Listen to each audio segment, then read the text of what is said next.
Did you know that the state of Israel almost didn't come into existence? Just imagine that. After surviving the most horrific catastrophe in human history, 70,000 Holocaust survivors found themselves adrift in refugee camps, with nowhere to go and no one to turn to. No one wanted to take them in. Not even their ancestral land, Palestine, was open to welcome them. Yet, what seemed like the tragic end of a people's struggle unexpectedly became the dramatic prelude to one of the 20th century's most audacious geopolitical maneuvers.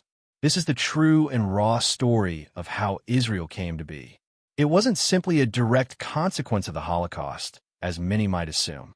Instead, it was the culmination of a high-stakes international power play that irrevocably redrew the map of the Middle East. But before we dive in, don't forget to subscribe to the channel so you don't miss out on more episodes that peel back the layers of history like this. And make sure to leave a comment below, letting me know which conflict you'd like me to deconstruct next. Now, let's uncover the astonishing truth behind Israel's birth. May 8, 1945. Nazi Germany crumbled under the rubble of its own atrocities. Auschwitz, Birkenau, Sobibor, Treblinka.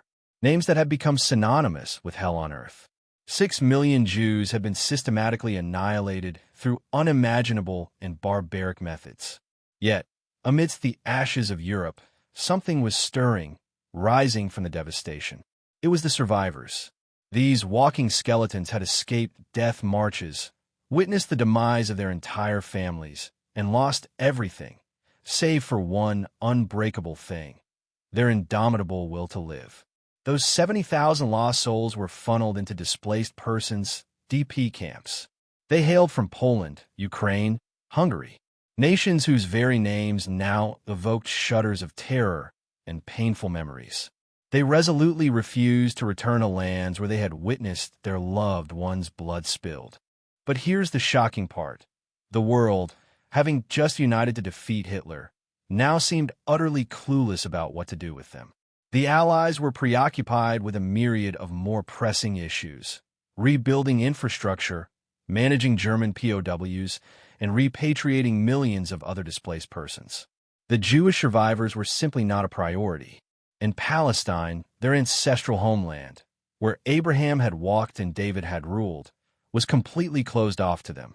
The British Mandate authorities, who controlled those territories, had firmly locked the doors. Why? Because Palestine held immense strategic value, and they weren't willing to jeopardize it for a group of stateless refugees. Haifa was the terminus for the black gold pipeline from Iraq, a vital artery. From this vantage point, Britain maintained control over its vast empire in the Middle East. The British, quite frankly, cared little whether the Holocaust survivors lived or perished in those refugee camps. Their empire took precedence over any human compassion. Meanwhile, the Palestinians viewed these survivors as unwelcome intruders. For them, the suffering of the Jews could not justify the loss of their own ancestral lands. The British had, in fact, promised the Arabs that they would restrict Jewish immigration to a mere 1,250 people per month. But then, one man saw in this unfolding tragedy a golden opportunity. A man ready to harness the pain of the survivors as fuel to forge his lifelong dream: a great Jewish state, akin to the ancient kingdoms of David and Solomon. David Ben-Gurion was no ordinary man. He was a man of obsessive vision, consumed by a singular passion: to grant his people a homeland of their own, a sanctuary where Jews would never again be victims. On October 16, 1945, Ben-Gurion visited the refugee camps in Germany. What he witnessed there not only stirred his compassion, but also ignited a brilliant, albeit ruthless, strategy. These survivors weren't just victims in need of aid. They were the perfect instruments for his Zionist goal of establishing a nation. Can you fathom such a chilling calculation? Ben-Gurion looked at those walking skeletons and thought, "You will build my country." He was a pragmatist to his core, willing to employ any means necessary to attract people to populate his future state. Before long, these refugee camps were transformed into veritable training centers for Zionist ideology. Volunteers taught Hebrew to children, schooled adults in the geography and history of Palestine, and instructed them in farming techniques to prepare for pioneering new settlements. They organized dances and songs, fostering a profound sense of shared destiny and communal identity. With each passing week, more and more people signed up, eager to embark on their journey to the Promised Land. But Ben-Gurion faced a colossal problem. He needed visas, and the British adamantly refused. In the spring of 1946, he launched an unprecedented international pressure campaign. His message was simple, yet devastatingly effective. We need 100,000 visas for all Jews wishing to immigrate. If you do not grant them, you're complicit in prolonging the suffering of Holocaust survivors. The American Jewish community, numbering 5 million, was immensely wealthy and politically influential. Figures like Nahum Goldman mobilized every network and connection they possessed. The moral pressure at that time was immense, virtually undeniable. After the horrors of the Holocaust, who dared say no to the Jewish people? President Harry S. Truman found himself in an excruciatingly difficult position. As a devout Christian, he genuinely felt deep compassion for the survivors. However, his Secretary of State, George Marshall, warned that supporting the Jews could jeopardize America's crucial access to oil in the Middle East. Ultimately, Truman made a decision that infuriated the British. He sided with Ben-Gurion's request, calling for the immediate issuance of 100,000 visas. Britain's response was exceptionally harsh. Ernest Bevin, the British Foreign Secretary, retorted bluntly to Truman, "If you're so concerned about those survivors, then take them to America yourself." But unbeknownst to all, a sinister smile crept across the face of one man who was closely observing this quarrel between two allies. Joseph Stalin, the Soviet dictator, had found the perfect opportunity to drive a wedge between the United States and Britain. Stalin helping the Jews? It sounds preposterous, doesn't it? The very man who had persecuted Zionists and sent them to the Gulag suddenly became their most unexpected ally. But Stalin had no sentimental attachment here. He possessed something far more dangerous: strategic brilliance.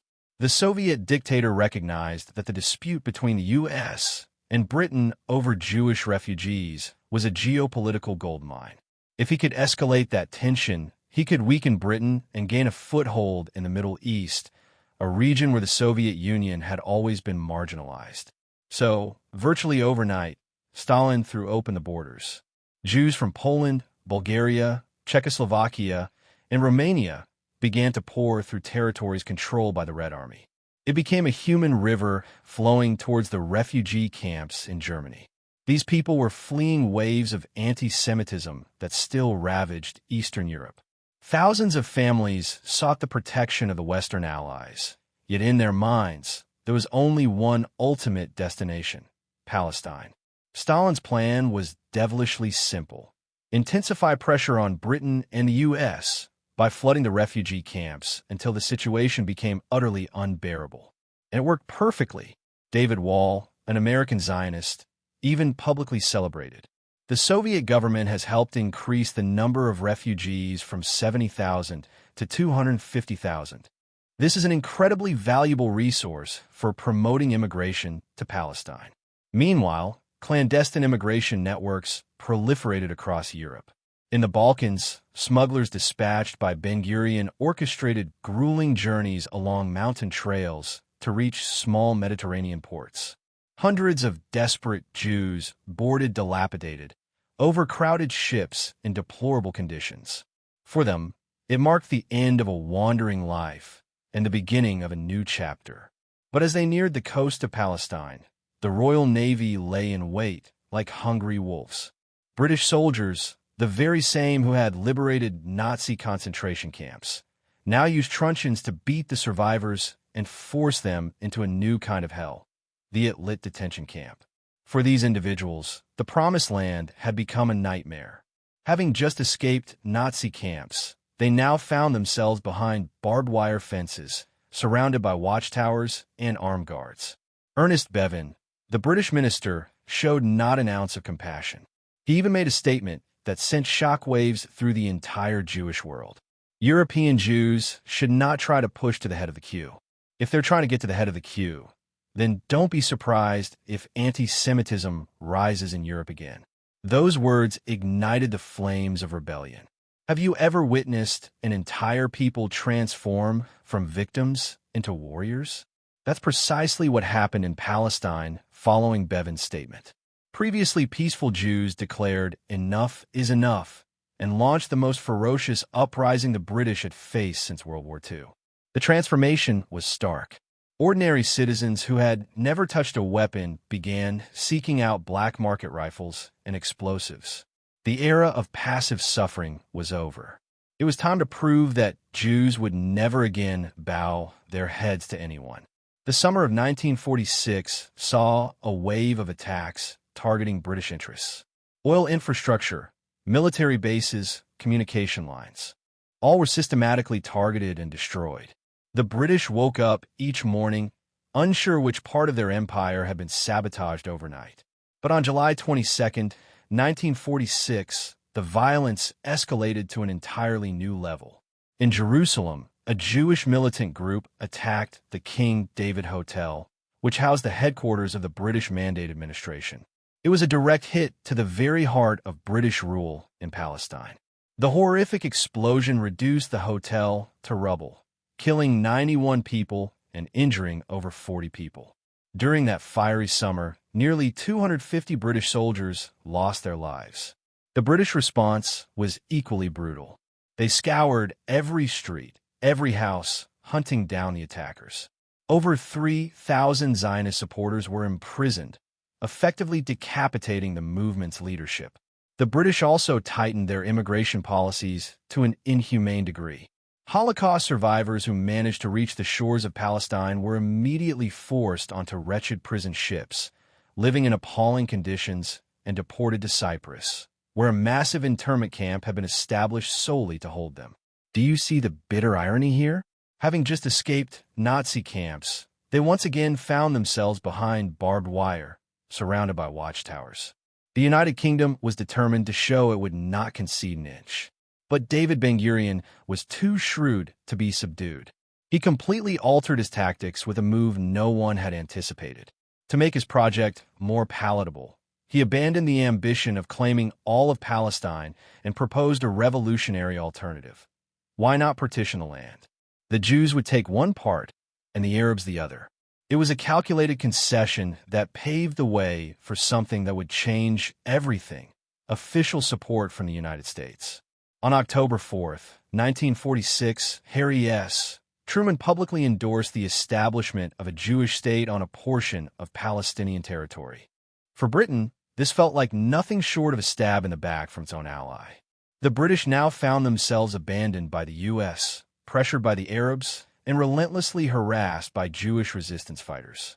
Controlling Palestine had become an impossible mission, costing vast sums of money that they could no longer afford. On February 17, 1947, in the British House of Commons, Ernest Bevin officially threw in the towel with a tone of utter defeat. He announced that the problem would be handed over to the newly established United Nations for resolution. Thus, the Arabs of Palestine had just lost their protective shield. Meanwhile, in Moscow, Stalin was reveling in delight. His strategy had worked perfectly. The Anglo-American alliance had been fractured. British rule was coming to an end, and the Soviet Union was now in a powerful position to exert influence at the United Nations. 2 months later, in New York, representatives from some 50 nations convened to seek a solution to the conflict tearing Palestine apart. But the two sides entered this diplomatic battle on vastly unequal footing. On the Jewish side were two of Ben-Gurion's exceptionally capable right-hand men, Abba Eban, whose flawless Cambridge-accented English commanded attention, and Moshe Sharett, an orator who could persuade even stones. These men held a significant advantage. The Zionist movement already enjoyed the support of most democratic nations. On the other side, Jamal al-Husseini stood almost alone, defending the rights of the Palestinians. It was a true David and Goliath battle, but in reverse, the Palestinian side was David, yet without a slingshot to wield. The biggest wildcard at that moment was the Soviet Union's stance. Everyone held their breath, watching closely, because Moscow had always been vehemently opposed to Zionist ideology. Anyone in the Soviet Union who supported it would face the Gulag or immediate liquidation. But Stalin was a man of contradictions and a true strategic genius. On May 14, 1947, Andrei Gromyko, Stalin's representative, ended the suspense in the most shocking way imaginable. To everyone's utter astonishment, the Soviet Union declared its support for the existence of a Jewish state.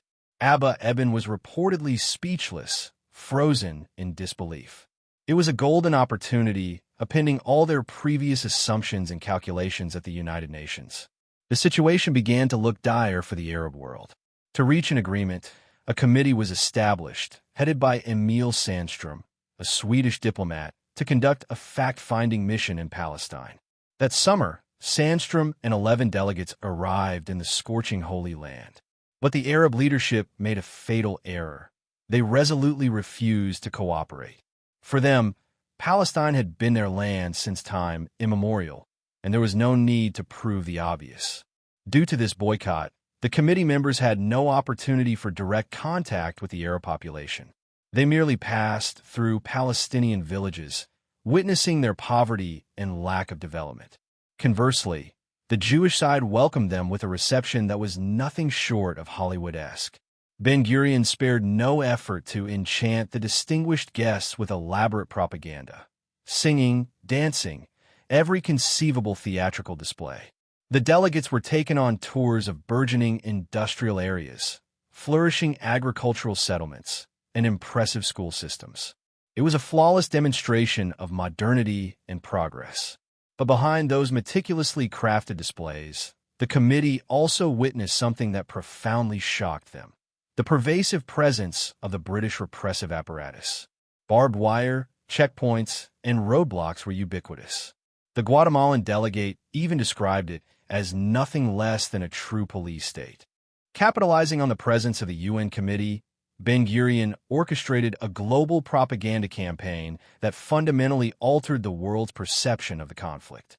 On July 12, 1947, an old steamboat, renamed the Exodus 1947, weighed anchor in the Mediterranean. On board were 4,500 Holocaust survivors, led by Jewish militants, ready to fight to the bitter end. For Ben-Gurion, the real objective was not simply to bring these undocumented immigrants into the country. Rather, he aimed to exploit their inevitable deportation to create one of the most powerful propaganda campaigns of the 20th century. Off the coast of Gaza, the ship was intercepted by the Royal Navy, exactly as Ben-Gurion had anticipated. British soldiers stormed the ship, and a bloody confrontation ensued. The result: 3 dead people and 28 wounded people, all Holocaust survivors. The battered Exodus, after the struggle, was towed back to Haifa port. Sandstrom and the members of the UN committee were invited to witness one of the most shocking scenes in modern history. Before their very eyes, Holocaust survivors were forcibly transferred onto prison ships to be sent back to Germany, the very nation that had systematically massacred them. It was an image so outrageous that even Britain's staunchest enemies could not have conceived it. Images of the Exodus 1947 spread across the globe, striking Western conscience like a moral earthquake. Ben-Gurion's plan had succeeded brilliantly. The British had fallen into the trap and were suddenly cast as the villains in this unfolding narrative. Upon returning to New York, the committee presented its conclusions with a recommendation that would reshape the destiny of the Middle East. In British rule, partition Palestine into 2 independent states, one Jewish, one Arab, and designate Jerusalem as an international zone. Immediately, the atmosphere in Arab nations darkened like an impending storm. Jordan, Egypt, Syria, and Iraq threatened military intervention if the partition plan was adopted. From Cairo to Baghdad, the streets erupted with cries for war. In Palestine, militias were organized and weapons were distributed. And that was precisely what Joseph Stalin had been waiting for. The rising fury of the Arab world was a gift, an opportunity to destabilize the region and project Soviet influence into the Middle East. In Washington, suspicions also ran high. George Marshall worried that the Middle East was a crucial region for containing communism, and that a Jewish alliance with the Soviet Union could cause the area to fall under Moscow's sway. The struggle for influence was intensifying. Across the United States, demonstrations and parades surged. President Harry S. Truman faced relentless pressure from Jewish lobbying groups. His diary entries revealed his growing frustration. These Jewish bigwigs are using every possible means to pressure me into supporting them. I have never witnessed such a horrible propaganda campaign. On October 11th, 1947, the U.S. officially declared its support for the partition of Palestine. Other nations within the free world soon followed suit. The Soviet Union also weighed in, backing the partition to further drive a nail into the coffin of British colonial ambitions. Yet, just days before the decisive vote, the Jewish delegation discovered an alarming truth. They were still short of several crucial votes needed for victory. What would you do if the fate of your people lay in a few votes at the United Nations, and you knew you were on the verge of losing? If you were the United States in 1947, you would deploy every available tactic. Fearing that a defeat for the Jewish side would be exploited by the communists, the U.S. swiftly intervened to assert its global influence. A flurry of calls went out to American diplomats and business leaders. The method was simple yet incredibly effective: direct economic pressure. Firestone, the tire manufacturing giant, was instructed to secure Liberia's vote. The company received a stark and unequivocal threat: if you don't comply, we will boycott you, and your rubber plantations in Liberia will rot away, leaving Liberia to bear the full cost of the damages. Firestone, visibly intimidated, immediately moved to persuade the Liberian government. Similar pressure tactics were applied to the Philippines and Haiti. These impoverished nations, heavily reliant on American aid, were compelled to engage in dollar diplomacy to support their benefactor. On November 29, 1947, Palestine faced its destiny. Australia, yes. France, yes. Ukraine, yes. Soviet Union, yes. The United Kingdom, abstain. In a matter of minutes, the fate of the land was sealed. With 33 votes in favor, 13 against, and 10 abstentions, the partition plan for Palestine was officially approved. Upon hearing the results, the Jewish community erupted in euphoria. After 2,000 years of waiting, their long-held aspiration had been realized. In mere months, their state would come into being. However, David Ben-Gurion was not as optimistic as the celebrating crowds. He recorded a chillingly accurate prophecy in his diary.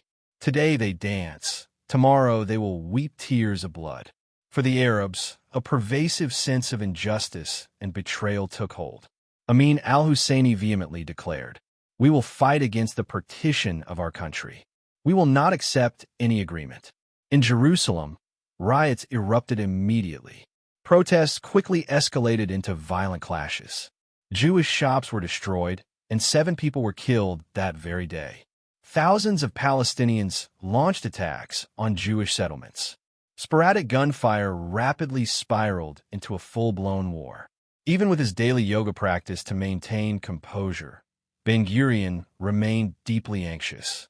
Moscow's support had paved the way for the Jewish state, but its very existence was threatened even before its official birth. Arab nations were poised to launch an attack as soon as the last British soldiers withdrew. They possessed tanks, aircraft, and heavy artillery. Ben-Gurion, by contrast, commanded only a modest, guerrilla-style force, entirely incapable of fending off a full-scale assault. He urgently needed weapons. Once again, Joseph Stalin extended a lifeline at the critical moment. Ehud of Real, one of the Mossad's future top operatives, secretly flew to Czechoslovakia on a mission that could change the course of the war. With Czechoslovakia's economy in shambles, suffering from severe foreign currency shortages, and under intense pressure from the Kremlin, the nation became the perfect arms supplier. In Prague, Ehud of Real was welcomed like a prince. Czechoslovakia agreed to provide a vast arsenal, starting with a shipment of Mauser rifles. Ironically, weapons confiscated from Nazi Germany. But that wasn't all. The entire surplus of weapons from the Skoda factory was also sold to the Jewish forces. This was enough to equip an entire army. The only remaining question was, where would the money come from? One woman stepped forward to address this critical issue. Golda Meir, a close confidant of Ben-Gurion, was tasked with an almost impossible mission: to convince 5 million American Jews to donate their last penny. The Jews fighting in Palestine are fighting for the only thing they have. For them, it is a matter of life and death, Golda Meir passionately declared to crowds across America. For 2 months, she crisscrossed the country, from Los Angeles, Chicago, and New York. Money poured in like never before. The results far exceeded expectations. Instead of the projected amount, she raised double, an astounding $50 million, which was immediately wired to Czechoslovakia. The weapons were discreetly packaged in Prague, transported through Hungary, and loaded onto ships in Yugoslavia. These 3 Soviet bloc nations meticulously followed the Kremlin's directive to arm the Jews against the Arabs. On April 3, 1948, the first armed shipment arrived in Palestine, cleverly concealed beneath a mountain of onions. Ben-Gurion's forces now possessed an arsenal that would entirely shift the military balance. On May 14, 1948, after 3 decades of British rule, the last British soldiers quietly departed from Palestine. Relieved of their burden, they sighed with profound relief at escaping what they viewed as a nightmare. Exactly at 4 p.m. that day, David Ben-Gurion formally proclaimed the birth of the Jewish state. However, he made no mention of the Soviet Union's decisive role during the ceremony. He was far too astute to openly acknowledge his debt to a communist dictator. At dawn the very next day, Arab armies launched a full-scale invasion. A devastating war began, but thanks to the weapons from Czechoslovakia, the Israeli army not only held its ground but achieved much more. They possessed sufficient equipment to counterattack and win. As Israeli forces advanced, they systematically captured Arab villages like falling dominoes. Many villages were already deserted when Jewish soldiers arrived, their inhabitants having fled en masse. Those Arabs who chose to stay were driven out by violence or psychological intimidation. This was in essence an ethnic cleansing unfolding in real time. Next came major cities like Haifa and Jaffa. Arabs were expelled with astonishing military efficiency. Hundreds of thousands of Palestinians were forced to abandon their homes empty-handed, their eyes reflecting the horror of those who had just lost everything. Simultaneously, Holocaust survivors from refugee camps began pouring into their new homeland. The first arrivals came from Cyprus. Stepping off the ships, they automatically became Israeli citizens. Those of fighting age were immediately conscripted into the military. Many still bore the tattooed numbers on their arms from Nazi concentration camps, but the nascent Jewish state had no time for them to dwell on their pain. After only a few days of basic training, they were sent directly to the front lines, armed and ready to defend their new home. Throughout the war, 1 in 3 Israeli casualties was a Holocaust survivor. They had transformed from victims into warriors, prepared to sacrifice for the land they could finally call their own. Despite all pessimistic predictions, the young Jewish state not only won the war, but also expanded its territory far beyond the United Nations' proposed boundaries. Cities like Nazareth and Acre, originally designated for Arabs, were annexed. It was an absolute military victory and a demographic triumph. 750,000 displaced Arabs were forced into refugee camps in Gaza and the West Bank, never to return. Their right of return was debated numerous times at the UN, but Israel steadfastly refused, consistently backed by Joseph Stalin, who always exercised his veto whenever the issue was raised. Ben-Gurion even wrote a letter of thanks to Stalin, revealing the true nature of their alliance. Our people will never forget the help of the Soviet Union and your faithful support for Israel in its struggle for independence. But this honeymoon was short-lived. The enthusiasm of Soviet Jews for Israel began to alarm the Kremlin. Stalin viewed it as an ideological threat, potentially drawing Soviet citizens away from communist ideals. Golda Meir, then ambassador to the Soviet Union, witnessed the rapid deterioration of this alliance firsthand. Subsequently, no Jewish organizations were allowed to exist in the Soviet Union, and Soviet Jews were prohibited from immigrating to Israel. By then, however, it hardly mattered. Stalin had achieved his objectives, breaking the Anglo-American alliance, expelling Britain from the Middle East, and demonstrating the Soviet Union's capacity to reshape global geopolitics. In its first year, nearly 300,000 Jews from across Europe arrived in Israel. These living memories of the genocide largely remained silent about their pain for decades, striving to integrate with native-born Israelis who often showed little interest in their profound tragedy. A survivor of the Warsaw Ghetto uprising once confessed, "What separated us was an ocean of experience and contemplation. They could not understand us. They did not speak the language of survivors." For a long time, the Holocaust remained a private agony for its survivors. But with time, everything changed. Today, the Holocaust lies at the very heart of Israeli identity. It has become a national narrative. Once a year, on Holocaust Remembrance Day, the entire country halts, observing a moment of silence to honor the victims. In recent years, there have even been beauty pageants organized for elderly Holocaust survivors. The suffering of European Jews now serves as an incredibly powerful moral justification for Israel's existence, causing the world to largely overlook that its birth was also forged in the cynical power struggles of global superpowers. In reality, the ashes of Auschwitz contributed very little to the actual birth of Israel. It was Stalin who opened the door. It was American pressure that secured the votes. And it was Czechoslovakian weaponry that helped them win the war.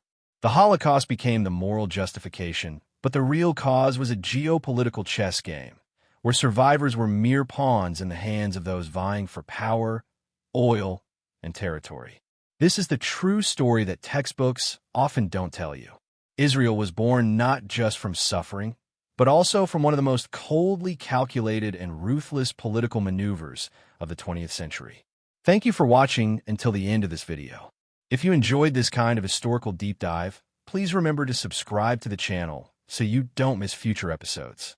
Goodbye for now, and see you next time.